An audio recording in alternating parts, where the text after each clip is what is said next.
Vamos allá. Buenas tardes a todas, como siempre, porque hay más mujeres que hombres. Bienvenidos a esta tercera sesión del Mastermind, este nuevo formato de compartir conocimiento del colegio. Y bueno, hoy tenemos tengo el honor de presentaros a una vieja compañera.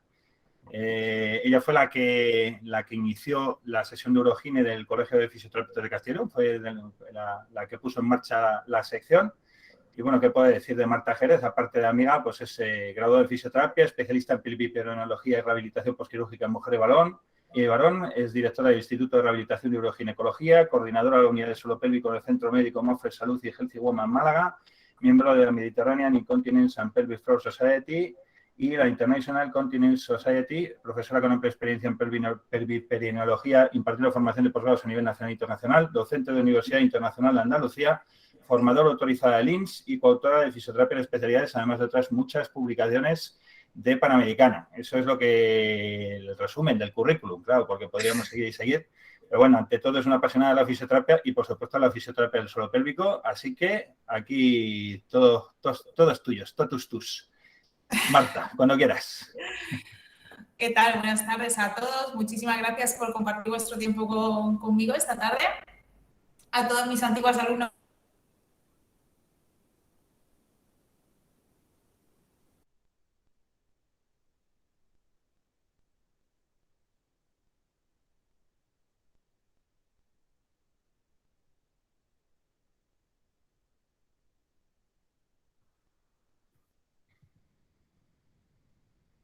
Bueno, pues parece que ha tenido algún problema técnico Marta. Me imagino que se intentará reconectar ahora. No es la primera vez que nos pasa, porque tenemos la suerte de que Google Meet balancea muy bien las conexiones. Bueno, la verdad es que estaba un poco pixelada. No sé si ha tenido algún problema de conectividad. Vamos a esperar un ratito.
Bueno, mientras tanto, si alguien quiere preguntar algo, si alguien quiere cuestionar algo o hacer alguna pregunta, pues por lo menos que estoy yo. Podemos entretenernos un rato contestando dudas o cosas del colegio. Si queréis resolver alguna duda o preguntar alguna cosa, podemos aprovechar un poquito mientras se reconecta Marta.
Bueno, aprovecho para comentaros un poco el formato de la Mastermind, ¿vale? Aunque, bueno, ya seréis conocedores un poco porque ya lo hemos explicado en algunos boletines y en algunas presentaciones y también en las reuniones. El Mastermind no es más que una forma de compartir conocimiento entre compañeros, ¿vale? No hace falta que tengáis un avanzadísimo conocimiento, aunque, como veis, algunos de las primeras ponencias, pues hemos aprovechado gente con un bagaje desde el punto de vista de praxis y científico, pues un poco interesante, pero cualquiera puede presentarse para dar una Mastermind de este tipo, ¿vale? Simplemente haremos aperturas de convocatorias de estas Mastermind que luego son acreditadas como sesiones clínicas a formación continuada, ¿vale? En caso de que queráis, pues cuando abramos las convocatorias podéis presentar un tema. Nosotros, la Comisión de Educación y Docencia lo evalúa y si os damos el ok, pues tenéis un día pues, para expresaros y para compartir vuestro conocimiento y poder también compartir con el resto de compañeros y debatir. Ese es el objeto de la Mastermind. El próximo año, me dice alguien que si el próximo año habrá agenda tan estupenda. Pues, supuestamente sí, me imagino. Vale, me gustaría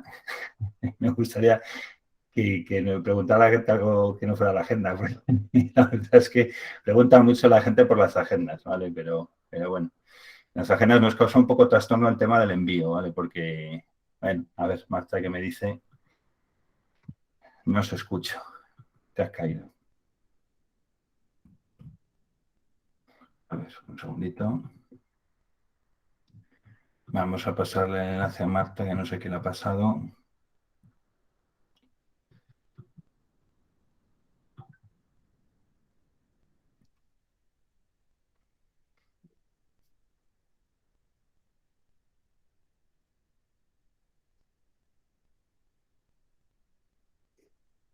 Bueno, a ver, que no sé qué le pasa a Marta.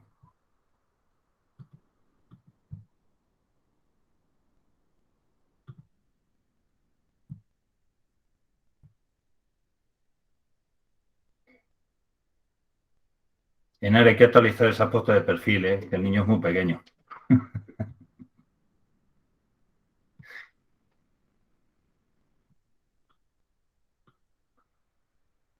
Ahora, Marta, un segundito, Marta, que te voy a dar... Es que estás con el móvil, Marta.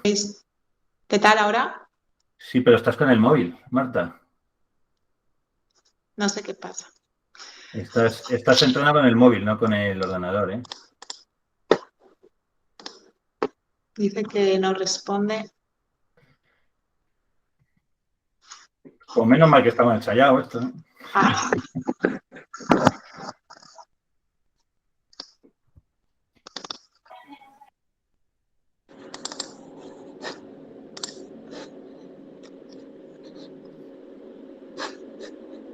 Se te veía un poco pixelada en la imagen, no sé si tenías algún problema de conexión, Marta.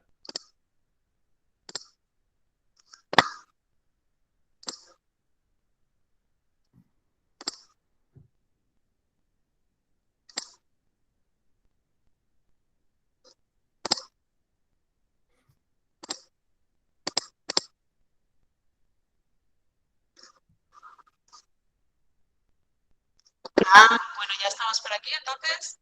Sí, por lo menos vemos la presentación, Sí. ponla si quieres y dale a presentar. Y bueno, a ver si nos aguanta la conexión. ver. Ahora parece que se ve bien, ¿eh? Se está compartiendo. ¿Se me oye entonces bien? Sí, se te oye. Sí. Dale si quieres a presentar ya y lo Bien. vemos ya a pantalla completa. Bueno, pues en principio lo que quiero transmitir es eso. No sé hasta cuándo se me ha visto, pero sí que salgamos de pelvis, que salgamos del concepto de suelo pélvico como parte baja de esa pelvis, sino que después de esa medicina holística vayamos a esa relación intercompartimental con esa medicina integrativa. Entender que hay una serie de sistemas que te estamos tratando. No solo esa dinámica miccional, reproductora y menstrual y defecatoria, sino que también hay un sistema vascular, un sistema mucoso que todos tenemos que tratar y que tendrá su influencia y su relación al otro lado de la piel con esos otros compartimentos. Entonces, vamos a presentar algún caso no solamente relacionado con ese título, ¿no? De tengo un nudo en la garganta o en mi vagina, sino que realmente hay un conflicto en un diafragma y Sin embargo, nosotros lo que estamos tratando es por el problema, la clínica que trae la paciente pelvis, pero su origen o la interrelación está a otros niveles. Y de repente en la rehabilitación vemos ese estancamiento en la evolución del paciente cuando es necesario, bueno, pues simplemente a ver, vamos a ver. Simplemente ir a los bloqueos que esta paciente pues está teniendo, ¿no? Entonces, sí que... A ver.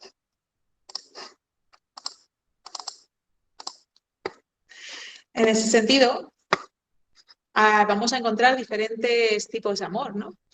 A veces es importante ir viendo. Lo primero, tenemos un compartimento, la cabeza, que sí que podemos presentar pues un amor intelectual hacia alguien, una admiración, un sentimiento de respeto y admiración hacia otra persona. O también podemos ver otro tipo de amor, que sería el amor romántico. El amor romántico sí que está en tórax, en otro compartimento, ya pasamos de compartimento y en ese sentido necesitamos un tiempo, esa bomba de oxitocina que sentimos al estar in love, enamorado de alguien, en el cual en ese periodo no vamos a ver nada malo. Y luego, saltando de compartimento, en pelvis, ¿qué tenemos? El amor sexual. Cuando tú tienes una pareja sexual, un amor en el que tú lo que deseas es esa reproducción o esa actividad sexual con esa pareja por la sincronía que hay.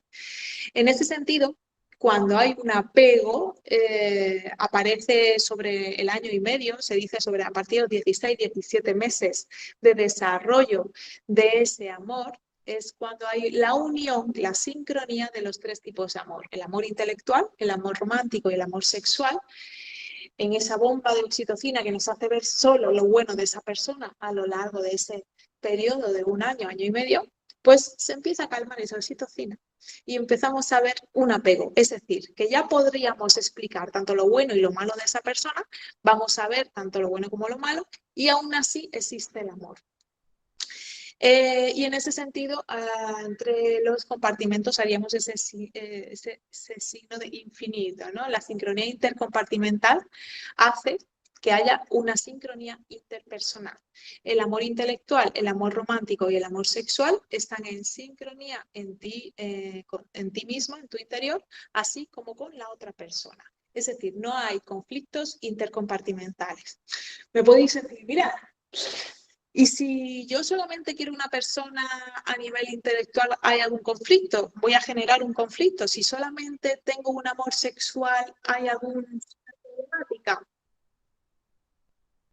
Pues no existe una problemática siempre que no estés en conflicto. Es decir, que vamos a generar una serie de síntomas, por ejemplo, cuando decimos, tengo un nudo en la garganta, pues es que ya estamos teniendo afecto de diafragma orofaringeo, por ejemplo, entre lo que pensamos y lo que sentimos, lo que yo llamo los pensamientos, ¿vale? La combinación de pensamientos con sentimientos es qué piensas y qué sientes sobre una persona tiene que estar en sincronía, en cómo entiendes, estás viendo el mundo, el input y el output que vas a crear. El input es solo cómo lo pienso, ¿vale? Y el output va a ser cómo lo pensado, cómo lo he integrado, cómo lo siento y lo devuelvo al mundo. Este es mucho de los conflictos de los que presentan muchos de nuestros pacientes, ¿vale?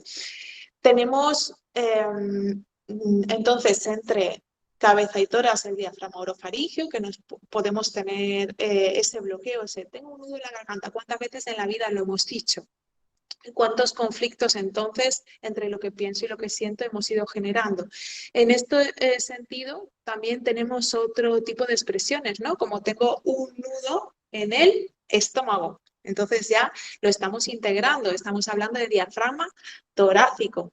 Y cuando hablamos de tengo un nudo en el estómago, tengo un nudo en la garganta, ¿cuándo se genera ese nudo en la vagina? ¿No? Ese problema que nos va a dar o una dispareunia, un dolor a las relaciones o podemos hablar de otras disfunciones a nivel anorrectal, de anismos o de disinergia anorrectal. A nivel uretral puede haber disinergia uretrovesical y nosotros no estamos viendo más que la patología en pelvis. Pero tendremos que ver cómo a nivel pélvico pues puede haber un conflicto de cómo pienso, cómo lo siento, de forma crónica va a hacer una somatización y una integración finalmente a nivel abdominopélvico. Vamos a poner, por ejemplo, ese ejemplo en la historia que a mí me gusta mucho echar una mirada atrás. En la antigua Roma se realizaban fiestas paganas a mitad de febrero, las Lupercales, como rito de fecundación o de adoración al dios del amor, cuyo nombre griego era Eros y quien los romanos llamaban Cupido. Pedían favores al dios y brindaban ofrendas para conseguir encontrar a su enamorado ideal. En el siglo III, el emperador Claudio prohibió la celebración de matrimonios de los hombres jóvenes del imperio al ser mejores soldados si iban a la batalla sin ataduras. Un sacerdote llamado Valentín casaba en secreto a los jóvenes soldados con su enamorada antes de irse a la batalla, hecho por el cual fue decapitado por el emperador. En el siglo V, en un intento del cristianismo por eliminar las fiestas paganas, introduce en el calendario eclesiástico la celebración de la veneración de San Valentín como santo del amor romántico que sustituye a Eros. Hasta 1969, cuando la Iglesia Católica elimina del santoral a aquellos santos de origen legendario e infundado, que en ese sentido era la sustitución de esas fiestas paganas, ese dios de Eros, y bueno, y así se quedó como el día de San Valentín, ¿no? Bueno, y en este sentido, de ahí viene el amor romántico. Y de ahí entonces se genera, ¿qué es el mal de amor, ¿no?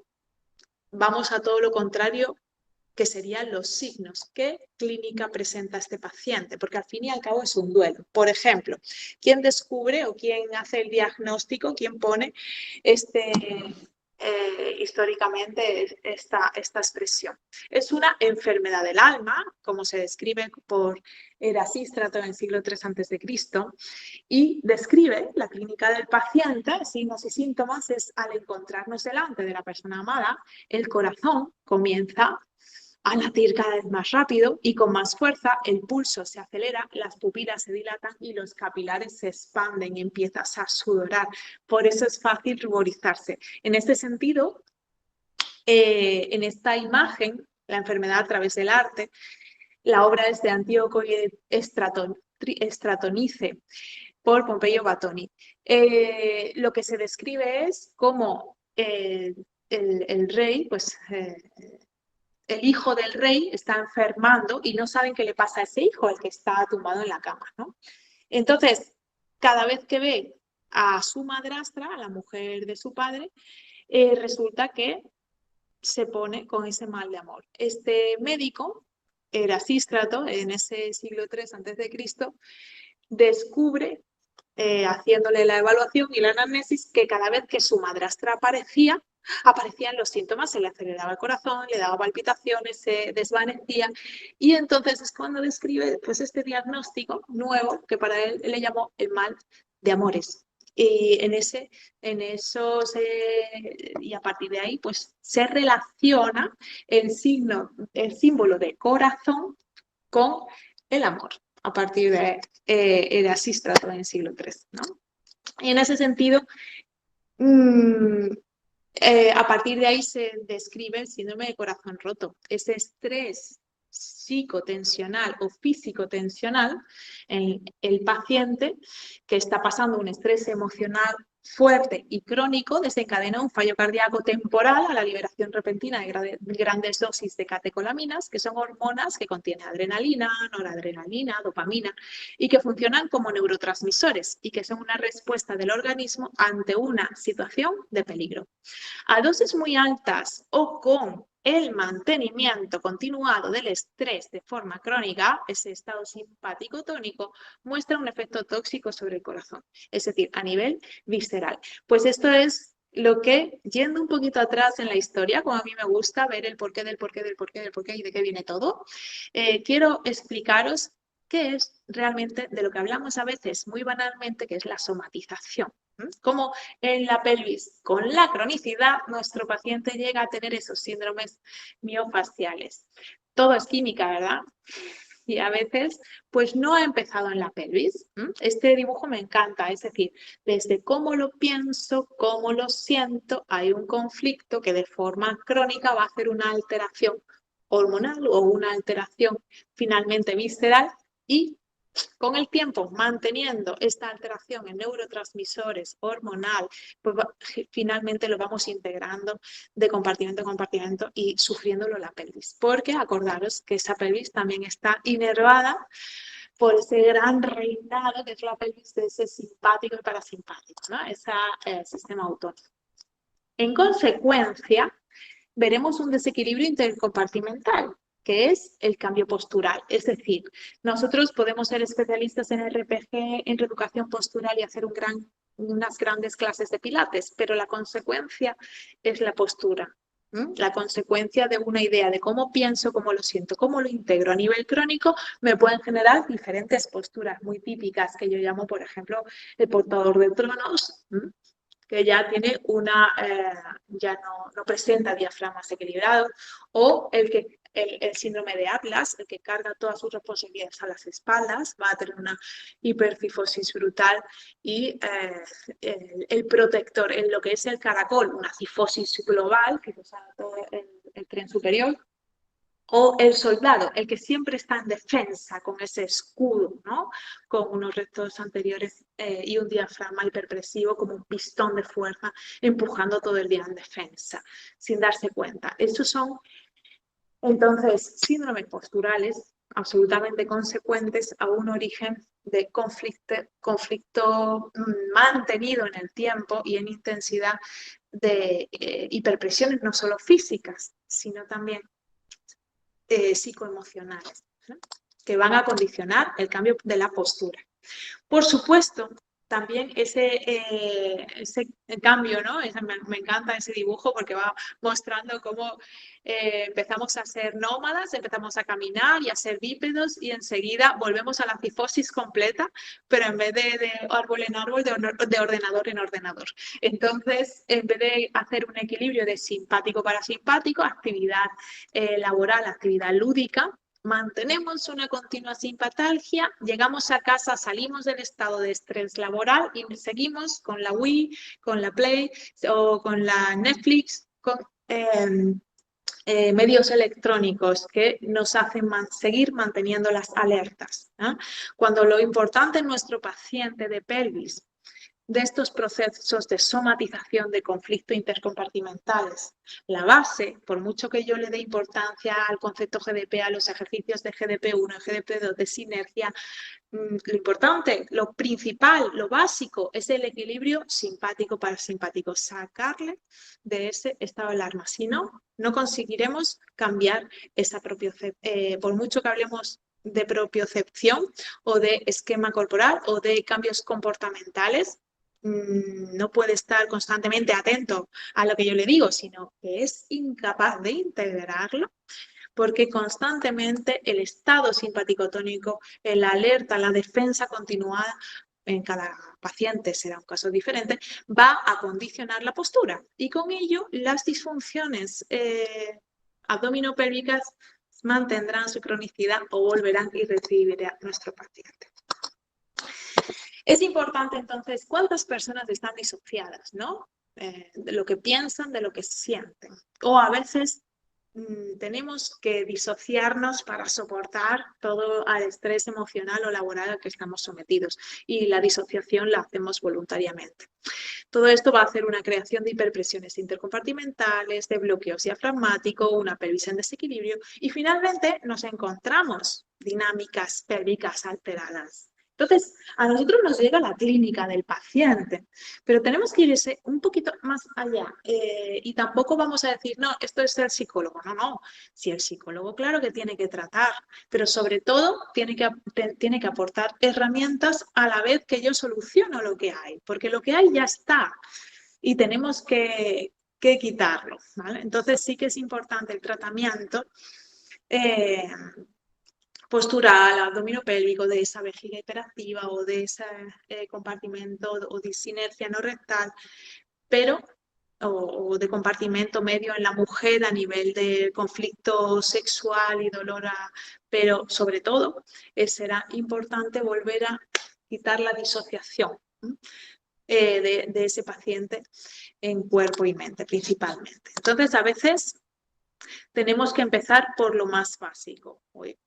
Tenemos que empezar por lo más básico. Esto está muy de moda, entonces yo sí que quiero no quiero centrar la ponencia en esto, simplemente quiero que miréis que deis una óptica afuera, pero la persona de Gingerbread se basa en ese muñequito de canela, ¿no? y jengibre, el gingerbread.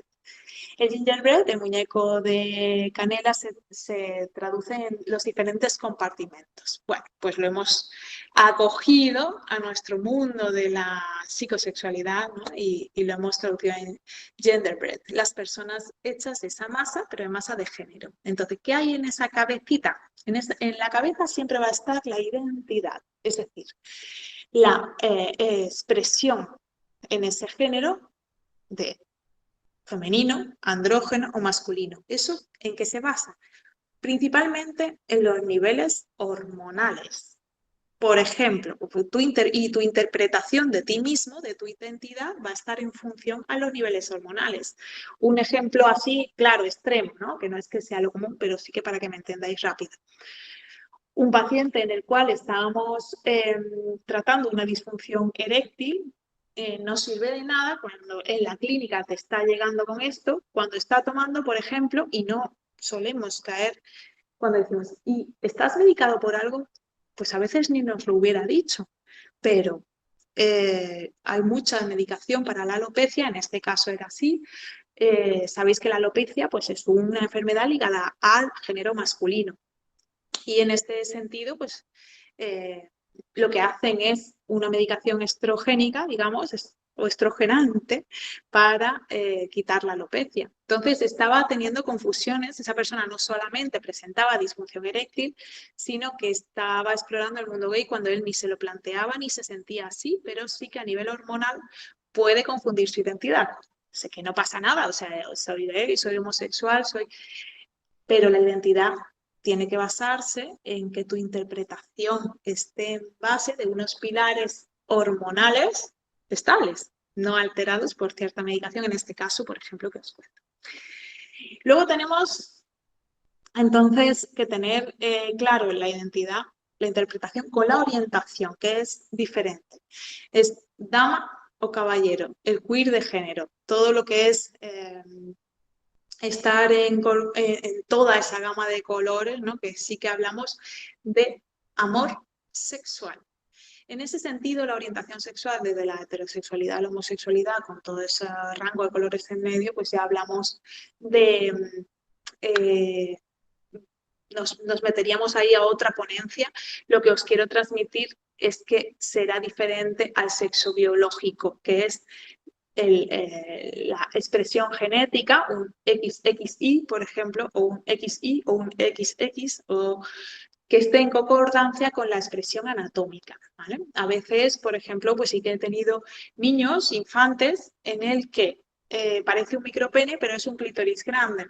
Entonces, nos tenemos que ir a ver la expresión genética, si es un XY pequeño, un XX, y finalmente asociarla a su crecimiento, cómo va orientándose a nivel sexual y finalmente cómo se piensa y cómo se interpreta el niño conforme pasan los años.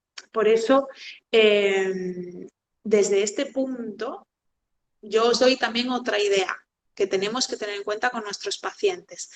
En los conflictos interdiafragmáticos, si tiene algo que no sale, que le hace conflictuar, ¿vale? No solamente los tipos de amor y los conflictos, sino entre los diferentes compartimentos. Así que de vez en cuando tenemos que decir, vamos a ver algún lugar tranquilo a conversar entre mi cabeza y mi corazoncito y a tratar de ponernos de acuerdo. Pero esto yo se lo pido a todos los pacientes crónicos, ¿vale? A veces no tienen herramientas para mirar más allá de que el problema, si hay problemas, ¿qué solución hay? Tengo un problema, soluciono. Input, output. El problema que no se soluciona, que se piensa, que se siente, que te duele, que lo rumias, lo sigues pensando, sintiendo y lo digieres mal, ahí estará nuestro paciente de intestino irritable, de enfermedades autoinmunes y finalmente pues podrá ir ya, depende de lo que sea, hacia procesos cancerosos. En útero, por ejemplo, cuando es un conflicto con la maternidad, con la pareja, a nivel de miomas uterinos, cuando estamos hablando de conflictos con apegos maternos y un sinfín de problemas. Nos vamos a centrar ahora en que nuestro paciente, la idea que yo os quiero transmitir es, tiene que haber un equilibrio entre lo que pienso, lo que siento y cómo lo integro a nivel abdominal y a nivel pélvico, para que el diafragma pélvico, suelo pélvico, compartimento endopélvico no tenga una alteración de las dinámicas. Entonces, esa inteligencia emocional, inteligencia intelectual, tiene que estar en equilibrio junto con la propiocepción de los automatismos, automatismo miccional, defecatorio, sexual. Ahí ya podemos tener diferentes sintomatologías, diferentes pacientes que podemos poner ahora en concordancia. Toda la sincronía intercompartimental. Cuando cabeza, tórax, abdomen, pelvis, digamos, no tiene ningún conflicto de esa simpaticotonía, ese sistema alterado a nivel autónomo, que va a hacer una alteración hormonal y una cascada de somatizaciones que finalmente nos lo integra nuestra pelvis. Cuando llegamos a esa sincronía, vamos a ver que el paciente evoluciona sin recidivas, ¿vale? Ahí tenemos, por ejemplo, muy típico nuestro paciente de vejiga hiperactiva, ¿no? Si hablamos de compartimento anterior, pues estaríamos hablando de esa vejiga hiperactiva, una paciente, por ejemplo, que sí que podemos ver como si hiciera un marcaje de territorio, ¿no? La vejiga hiperactiva en detrusor, en motora, como si se sintiera insegura de dónde viene. Tendremos que ver un poquito más allá. Vamos a compartimento medio, esa persona que no se queda embarazada. Es que tenemos que hacer los TRPs, las técnicas de regulación de tensión a nivel uterina, no solamente de suelo pélvico, a nivel de toda la fascia y ligamentos estabilizadores de la biomecánica de cervix, cuerpo y fondo, a nivel biomecánico. Pero volverá ese útero a estar bloqueado en ese retro, en ese cervix cerrado que ni entra el semen. ¿Por qué? Por esa alteración o simpaticotonía crónica, esa alteración del sistema autónomo, que puede conllevar de forma crónica una alteración hormonal y la solución no será esas pastillas a nivel de método anticonceptivo, esas pastillas para no tener la regla nunca y así eliminamos el problema. En el momento que abordamos un FIP, igualmente una fecundación in vitro tiene que ir acompañada de una biomecánica ovárica de trompa uterina súper libre. Y si hablamos de compartimento, bueno, a nivel de compartimento y medio, igual con las dispareunias. A mí me hace gracia cuando dice, no, y entonces me mandó la fisio unos dilatadores. Pero señores, es que estamos en el siglo XXI. Es que los dilatadores estamos obligando a la fascia a tener una respuesta al sistema simpático. Como tú le obligues, ¿cómo va a responder? Con más alarma, pero con menos no. De forma definitiva, desde luego que no. No estamos solucionando el problema. Tendremos que ir a todos los puntos que ocasionan la clínica de la paciente de dispareunia orificial de profundidad o de puntos gatillo que veamos. Es decir, no solo quedarnos en el tratamiento de puntos tensionales, ¿no? Y en compartimento posterior, pues os traigo un ejemplo ahora de una paciente que traigo unas imágenes y ahora otra paciente que va a simular, no tiene nada que ver con las imágenes que voy a mostrar de compartimento posterior, pero para que veáis cómo lo haríamos en clínica. En fin, compartimento posterior igualmente pues puede haber unas disinergias anorrectales que pueden estar originadas por puntos gatillo y esos puntos gatillo tienen un origen neuromotriz somático y un origen neuromotriz central, que es ese conflicto que os digo, ¿no? El centro de gravedad en sí, pues sí que además está anterior a S2 en la bipedestación, que es el centro de simetría de masa. La línea de gravedad va desde el diafragma orofaringeo, diafragma torácico a diafragma pélvico. Es una línea vectorial interdiafragmática que tiene que estar en equilibrio. Y así el centro del diafragma orofaringeo, torácico y pélvico estarán flexibles y con capacidad amortiguadora. Tenséricos, paralelos, con compartimentos alineados y las lordosis estarán armónicas. A ningún paciente vemos así, ¿verdad? Entonces, sí que cuando hacemos la anamnesis y la evaluación y todos los test iniciales, tenemos que evaluar todos estos puntos igualmente. Esto es una evaluación de suelo pélvico, no de 3 músculos del suelo de la pelvis. Tenemos que ir mucho más allá. El tratamiento cognitivo-conductual, entonces, tenemos que ir viendo ese paciente cómo va a integrar los automatismos el día a día, que no es solamente cómo hago pis, cómo hago caca, ponte en buena postura, no, no, no. Los automatismos es desde cómo sientes el mundo, cómo lo percibes, cómo lo integras, cómo lo sientes, cómo comes, cómo digieres, para ver cómo defecas finalmente, o para ver cómo miccionas, o para ver cómo finalmente vas a tener o no deseo sexual esta noche.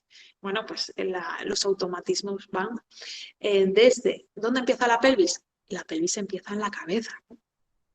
Y finalmente habrá una funcionalidad intercompartimental que nos hará evolucionar en obtener óptimas funciones pélvicas en ese paciente. Y con ello os propongo que en la especialidad de suelo pélvico nos fijemos siempre si hay que derivar a nuestros compañeros de ATM, si hay disfunciones en la deglución, en el habla, en la voz, en la masticación, en la mordida. También los conflictos a nivel de diafragma torácico, cómo nos afecta uno a otro, y finalmente cómo nos llega a diafragma pélvico. Y en este sentido tienen, como veis, la misma estructuración, musculatura oclusora, musculatura amortiguadora y unos ángulos de 90 que constantemente repiten nuestra pelvis, pero ahí ya vamos a otro caso. Este, por ejemplo, sería ese caso a nivel posterior. Nosotros vemos en la evaluación, dentro de toda la evaluación, pues un proctocele a la izquierda, ¿no? El preoperatorio, un proctocele que inicia en un grado 1, sigue un grado 2, nosotros, la paciente rompe la rehabilitación, vuelve y cada vez está peor. ¿Hemos arreglado algo? No, ha acabado en una cirugía de un proctocele. Acordaros que un proctocele, como sabéis, pues es la externalización parcial o totalmente de la ampolla rectal a través del ano. En este caso ya estaba en un grado 4 y este es el posoperatorio. Reconstruido, interiorizado nuevo la ampolla rectal de esta manera. Bueno, a la paciente, cuando empieza con el primer síntoma, cuando yo la conocí, pues esta paciente estaba trabajando para Google, estaba trabajando en Holanda, tiene una cantidad de estrés y unos objetivos brutales. A nivel intelectual es brillante, es una alta capacidad. Las personas de alta capacidad también tienen sus conflictos. Tampoco es que signifique que tienen todas las herramientas para solucionar sus problemas. Y en ese caso, bueno, pues empieza a quedarse embarazada. Otro cambio, otra alteración de la dinámica y del centro de gravedad, otra desestabilización intercompartimental. Hace un embarazo y un posparto trabajando full, otro embarazo de corrido, otro posparto, y yo la conozco, empiezo a conocerla, la conocía antes, empiezo a tratarla en el posparto del segundo. En este sentido, pues ha habido ya 2 mudanzas de Holanda a Madrid, de Madrid a Málaga, y unos conflictos familiares a la vez, es decir, estrés laboral, alteración biomecánica intercompartimental, abdominopélvica con los embarazos y posparto, y finalmente estos conflictos familiares brutales. ¿Cómo finaliza la paciente? Es imposible que la estabilicemos. A la vez que hago este proceso de rehabilitación de biomecánica, de biofeedback y tal, la paciente acude a una psicóloga que trata conflictos infantiles, conflictos con la infancia, con MDR, con desomatizaciones y, por supuesto, que es especialista en personas de alta capacidad, porque son otro mundo y crean unos conflictos brutales que tendremos que tener en cuenta cuando trabajamos con un paciente, ¿no? ¿Qué tipo de inteligencia tiene desarrollada? Porque a veces llegar más allá trae más conflictos aún.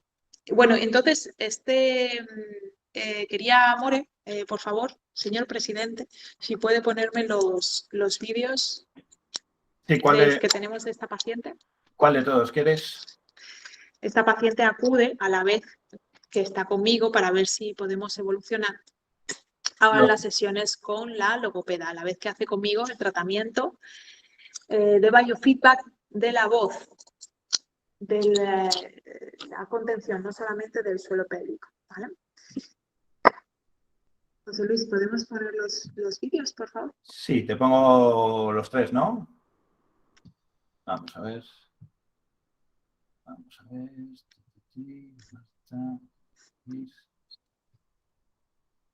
Vale, los estáis viendo ya, ¿no?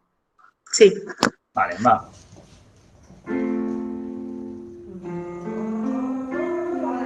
Esta es la paciente que yo le solicito que por favor vaya a la logopedia. Está haciendo trabajos integrando con la logopeda todas las herramientas que ella ha ido con nosotros.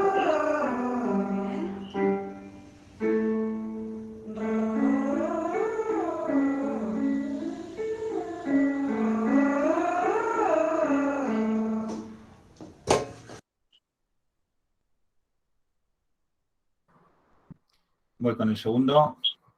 ¿Se veían, no? Los vídeos, si se veían bien. Sí, perfectamente. Vale. Un Sí. segundo. Para compartir, porque tengo que abrir uno por uno, pues si no me deja. Ahora el 2, correcto. Un segundito que voy. Compartir. Pestaña. Marta. Compartir. Ahí va el segundo. Caminantes, son tus huellas campeonas usando más la resonancia, ¿vale? Y eso implica que la articulación, quítate la mascarilla si quieres, la articulación sea más vertical, ¿vale? Caminantes son tus huellas. Piensa más la articulación porque la has perdido al final. ¿Te has dado cuenta? Sí. Más vertical. Otra vez. Caminantes son tus huellas. Si articulas más, no te falta sacar volumen. Guárdalo. Vale. El camino y nada más. El camino y nada más. Aunque te sienta rara, ¿vale? Ahora. Caminante no hay camino.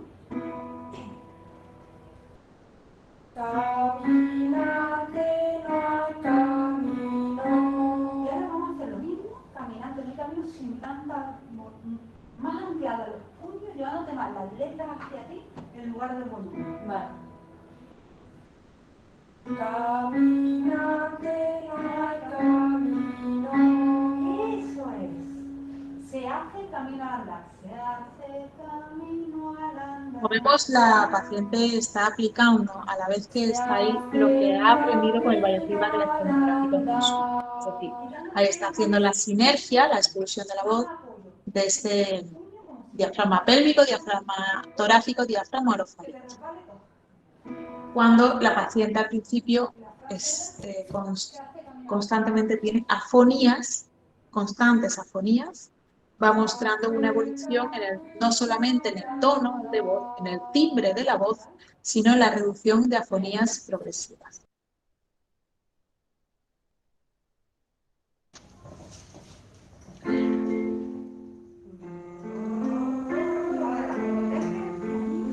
Bien. Lo que es interesante es que está siempre dinámico sesiones. Con una logopeda no es como dice la A, como dice no, sí, que no, que lo asocie con el tono, con el ritmo y que integre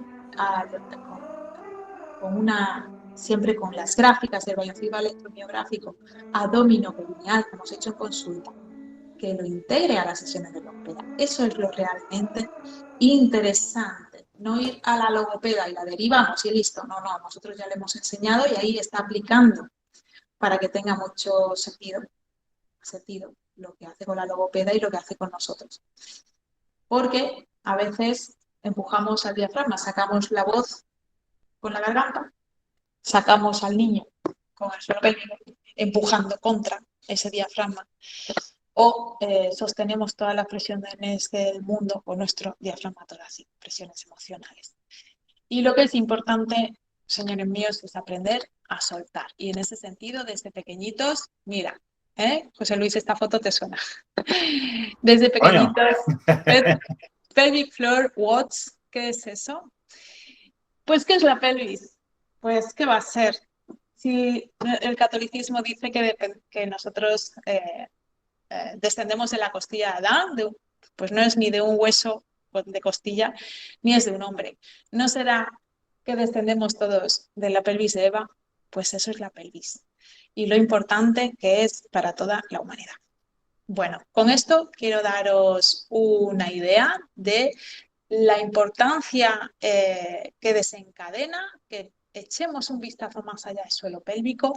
Yo no pretendo hoy formaros ni deslumbrar, solamente iluminar, ¿vale? Daros una luz a cada una de vuestras sesiones con vuestros pacientes, que salgáis del compartimento. Y con todo ello, me gustaría ahora que comentáramos un poquito vuestras inquietudes. Pues esa es la idea del Mastermind, la luz, que nos deis la luz, que nos mostréis nuevos caminos y nuevas historias en el ámbito de la fisioterapia. No sé si queréis intervenir. Alia, fisioterapeuta, había levantado la mano hace tiempo, no sé si ha sido por accidente o si es que quiere intervenir. Alia, cuando quieras.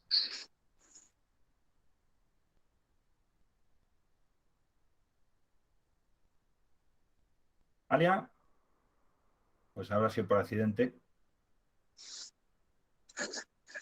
¿Sí que he visto algún mensaje a lo largo de la... ¿no? Sí, lo que pasa es...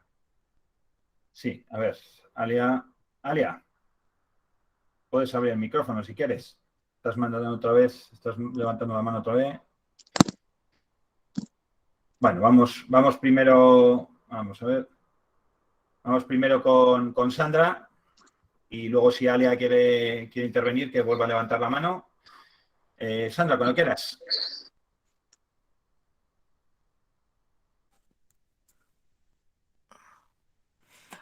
Hola Marta, buenas tardes. Espera, que tengo que cambiar la cámara.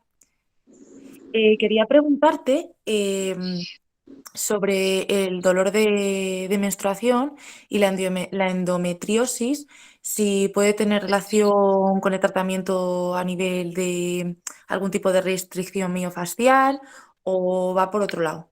¿Qué opinión tienes acerca tú de este tema? Bueno, precisamente fue mi doctorado enfocado a esto y el desarrollo del cabezal MJS, que lleva mis iniciales, para Cap Energy, de radiofrecuencia, lo desarrollé precisamente para el tratamiento de estas pacientes. En primer lugar, a mí me interesan mucho estos conflictos intercompartimentales en el perfil del paciente de endometriosis, que siempre comienza con un conflicto muy fuerte emocional, un golpe en su vida muy fuerte, un duelo no trabajado, no solucionado, integrado, somatizado y totalmente, bueno, pues con una afectación pélvica. ¿Qué hacen las fibras circulares cervicales en ese sentido? Una hiperactividad, que es simpaticotónica, es decir, un punto gatillo lo podemos quitar, pero tendremos que ver cómo está la actividad neuromotriz, que en este sentido no es somática, es simpática. Entonces, mientras no quitemos ese estado de alarma relacionado con miedos del paciente, alarmas, atención excesiva o continuada, en intensidad o en tiempo, duelos no trabajados, no llorados, no sacados, que si no se saca, se mete, se integra, se somatiza. Eso es la endometriosis, el inicio, ¿no? Entonces, primero lo que tenemos es que ver el origen para tratar la causa, el origen emocional. Y luego, por supuesto, que no siga acumulando placas. El tratamiento de las placas yo las hago de 43 a 45 grados. Trabajamos en la ruptura de la degradación de las uniones de colágeno rígido en este sentido, generados en la placa de endometriosis, que no es más que tejido endometrial que no ha salido por cervix, sino que ha sido más fácil, para que te hagas una idea de la tensión de esas fibras circulares, ha sido más fácil que migre ese tejido endometrial a fascia 1 de Lancey, que se llama, o a peritoneo abdominal, o incluso yo he tenido pacientes que sangraban por la nariz tejido endometrial, no era un sangrado nasal o acumulado en la pleura.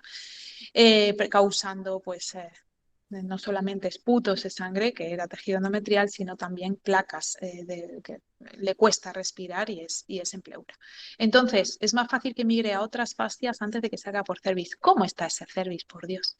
Claro que va a tener dolor en las relaciones porque la vagina tiene que alargarse en ese proceso del gasto. Bueno, esto ya sería mucho más para hablar toda la tarde, pero sí que no va a ser solo asociado con la menstruación ese dolor, sino también con las relaciones, el dolor lumbar, por supuesto, todo esto, en función de dónde estén las placas. También, por ejemplo, últimamente tenía una paciente que me venía pues con 16 años, ¿no? Viene con la mamá, derivada por una alumna mía de un pueblo y me dice, bueno, pues que esa alumna va a tratarla después de mi evaluación. La evalúo y digo, esto no es una vejiga, como decía, ¿no? Esto es una vejiga pequeña, el diagnóstico, vejiga pequeña. Pero ¿cómo que diagnóstico? Después de tantos años de medicina vamos un poquito más allá, ¿no? Bueno, pues la vejiga, cuando yo lo veo con mi ecógrafo y con la palpación, porque con la palpación ya llama la atención, si no tenéis ecógrafo, que la vejiga, el uraco, los pubovesicales, vesicouterinos, no están con la elasticidad, sino que no dejan expandirse la vejiga. Entonces lo que vemos es una placas de endometriosis, lo que se llama endometriosis vesical. Puede haber endometriosis postcesárea, puede haber endometriosis en el útero sacro, puede haber dónde va el tejido endometrial, donde vaya, donde haya más permeabilidad, donde se pose, y ahí ya lo dejará el tejido rígido o con dificultad de expansión.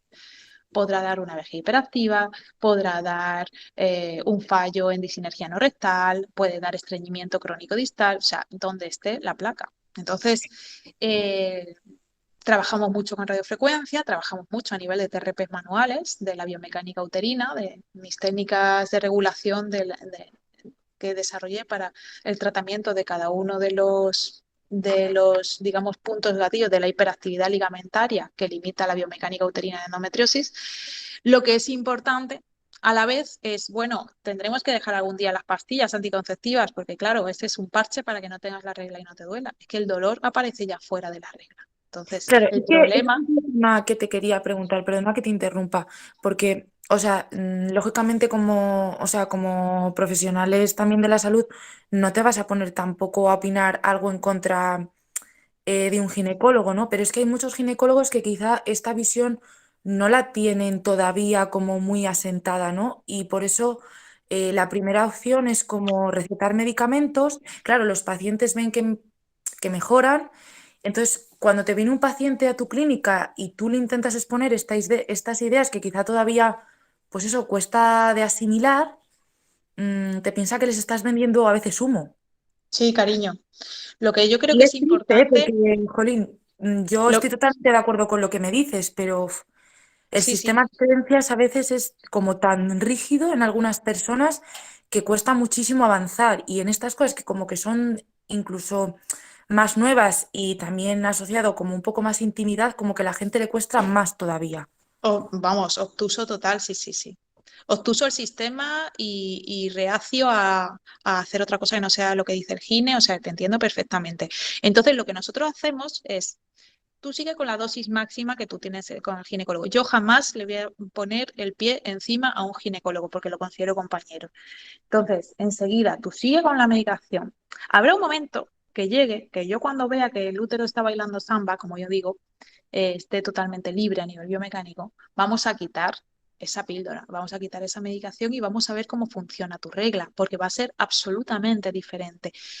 ¿Cuándo lo vamos a quitar? Cuando yo pues, le voy a hacer un informe al ginecólogo a la siguiente revisión y le voy a decir, después de X meses haciendo esta terapia, lo que he hecho, he tratado estos ligamentos, estos niveles faciales y tal, luego valoración ecográfica, el útero ya no se ve en retro o no se ve estructurado, las placas empiezan a desaparecer, y los ginecólogos me mandan un feedback y me dicen, bueno, pues podemos quitar el feedback a través de la paciente, pues quitamos la medicación, quitamos la píldora, porque ya no la necesita, porque no veo las placas en la ecografía. O sea, ellos necesitan, como tú dices, esa evidencia en una prueba de imagen, por ejemplo, ¿no? Pues es así de triste. La verdad, sí, tienes toda la razón. Pero bueno, al fin y al cabo, bueno, los pacientes ya vienen directamente porque es el boca a boca, pues Ujú. tengo el útero bloqueado, no me quedo embarazado, o voy a hacerme un FIT, pero yo sé que tengo que venir mi amiga me ha dicho que me desbloquees el útero. Bueno, pues al final vienen del boca a boca, pero es un proceso, un camino y no hay que llevarse mal con ningún ginecólogo. Al contrario, es demostrar y en el momento que tú ya demuestras, se quita la medicación porque caes por su propio peso, ¿no? Vale. Y la última pregunta, ¿tú crees que los lácteos pueden tener algún tipo de Sí. acción? ¿Sí? Sí, sí, sí, sin duda. O sea, yo no es que esté en contra de los lácteos, yo lo que estoy es eh, hambrienta en la sesión 1 de un programa antiinflamatorio. Y precisamente sabemos que el ibuprofeno no es la mejor vía, sino que toda la dieta sea antiinflamatoria. Todos los procesos, todos los alimentos que sean proinflamatorios, llámese lácteos, llámese harinas, llámese azúcares, pues tendremos que eliminarlos, pero no porque yo esté en contra, ni haya intolerancia o hay o no existe intolerancia. No, no, no. Es que todo lo que me inflama a nivel miofascial, yo doy un paso para adelante y la sesión no ha servido luego de nada, porque tenemos un peritoneo, una fascia inflamada y un sistema miofascial en congestión, congestionado. Y yo necesito, para rehabilitar un sistema miofascial, que haya vascularización. Lo primero, que haya trofismo, que riegue sangre, que haya un buen trofismo, que no haya congestión, que no haya edema, porque es que si no, no se le puede tratar al paciente. Y luego, por supuesto, que haya una buena actividad neuromotriz, cero grasas saturadas, omega 3, ta, ta, ta, ta. O sea, la alimentación, por supuesto, es que es la base. Oxígeno, nutrientes, hidratación, o sea, la base de cualquier rehabilitación. Vale, vale. Pues muchas gracias, Marta.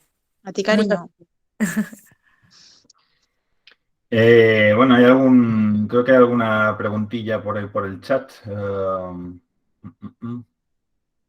Tamara Mansoñorro dice, Marta, has dicho que esta paciente sigue terapia psicológica más tratamiento de voz y fisioterapia. Me imagino que será para...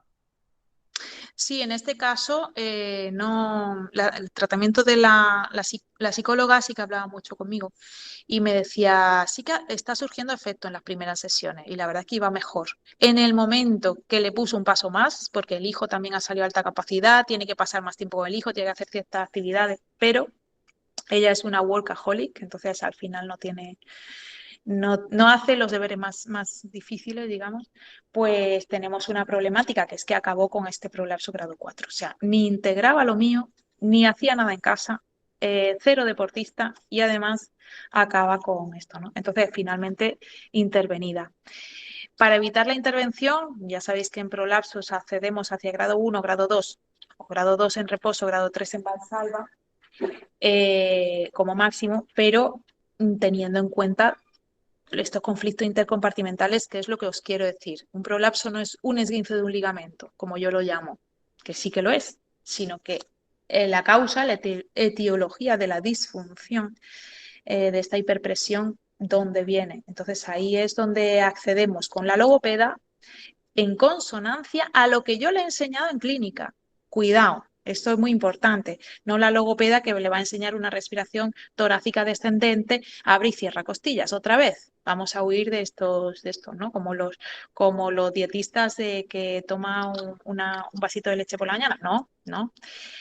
Por supuesto que tenemos que ir en concordancia. Y la psicóloga igual. Yo con la psicóloga lo que le doy el input es necesito que me trabajes los conflictos de apego materno-familiares, los conflictos en descendencia con sus hijos, los hijos de alta capacidad, todo lo que le des herramientas y, por supuesto, herramientas para sí misma. Entonces, tanto la psicóloga como la logopeda tienen que ir acompañando lo que estemos trabajando. ¿Sí? Muy bien, sin intención de meternos en conflictos con compañeros sanitarios, Paula Martínez Migueles comenta que en qué consiste una dieta antiinflamatoria, es decir, que qué elementos hay que incrementar o retirar. Bueno, te voy a decirlo que el fisioterapeuta supuestamente, como profesional sanitario, puede indicar dieta sana, lógicamente, pero bueno, cuando son conflictos relacionados con el tema nutricional, pues siempre hay que tirar de nuestros compañeros dietistas, nutricionistas, que para eso están, claro, lógicamente. Pero bueno, eso nos quita que como profesionales sanitarios podemos indicar en un momento determinado pues que una persona no puede tomarse todos los días 3 litros de Coca-Cola, como de vez en cuando algún paciente aparece por ahí. Lo dicho, Marta, que coméntanos bajo tu punto de vista qué alimentos hay que incrementar o retirar en una dieta antiinflamatoria, aunque bueno, esto es bastante evidente y hay mucha controversia al respecto, porque también depende mucho de qué reactividad tenga cada cuerpo con cada alimento. Tal cual, eso es lo primero que te iba a responder. Todo lo que te inflame, ¿qué es una dieta antiinflamatoria? Todo lo que te inflame. Segundo, ¿cuándo se desinflama? Porque esto sí que, antes de meternos en campos del resto de compañeros, dentro de nuestro campo también es, ¿cuándo desinflama nuestro cuerpo? ¿Cuándo descansa? Cuando tiene un sueño profundo. Entonces es súper importante alcanzar el sueño profundo para tener ese comportamiento antiinflamatorio, aparte de que como. Entonces, bueno, el dormir bien, como siempre, al final llegamos a la misma conclusión. Cierra el pico a los productos proinflamatorios, que llámese lácteos, harinas, trigo y, por supuesto, todos los productos procesados, empaquetados, envasados y trans, igual que grasas saturadas. Pero finalmente yo te diría, atento a ti mismo, a lo que a ti además te inflame o te produzca gases, ¿no? Y enseguida el sueño. Cuidado con las cenas españolas porque van a inducir una ausencia de sueño profundo si tenemos una digestión que aletargue, se alarga, ¿no? Y en ese sentido iríamos. Pues muy bien, se nos acabó el tiempo. Marta, muchas gracias por atender otra vez más esta invitación, por tu disposición, por tu...